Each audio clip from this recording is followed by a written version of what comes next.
Hi guys, I am Michael Ken Kipanis and my topic is about the reflective programming paradigm. So first, what is a programming paradigm? So programming paradigms are a way to classify programming languages based on their features. So languages can be classified into multiple paradigms. So there are many programming languages that have multiple paradigms such as Python, PHP, etc. So also programming paradigms is a style or way of programming. So let's start. What is reflective programming? So reflective programming is a kind of metaprogramming which involves writing programs which can manipulate their own behavior. So when we say metaprogramming is a technique in which computer programs have the ability to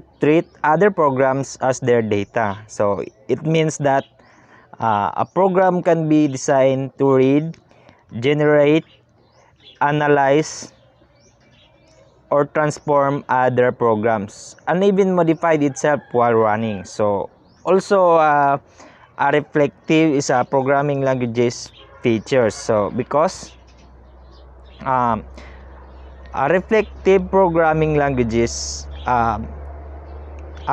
programming languages is said to be reflective if it has an integral ability to observe or change its own code as well as all aspects of its program languages.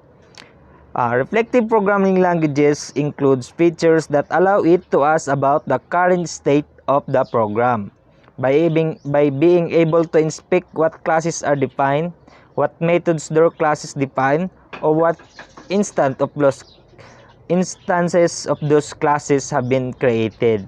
So next, some examples of reflective programming languages. Programming languages and platforms can be typically support reflection include dynamically typed languages such as Smalltalk, Perl, Python, VBScript, and JavaScript. So, next, the use of reflective programming languages.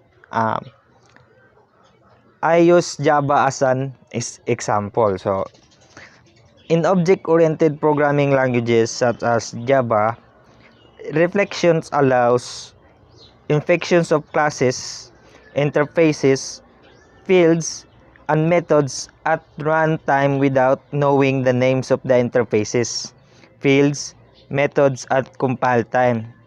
It also allows instantiations of new objects and invocations of methods. So, what is reflections in Java? Reflections in Java is an API which is used to examine or modify the behavior of methods, classes, interfaces at runtime. So, first, it required classes for reflections are provided under Java packages. Reflections give us information about the class to which an object belongs and also methods of that class which can be executed by using the object. Through reflection, we can invoke methods at runtimes irrespective of the access specifier used with them. So, that's all. Thank you guys. That's all.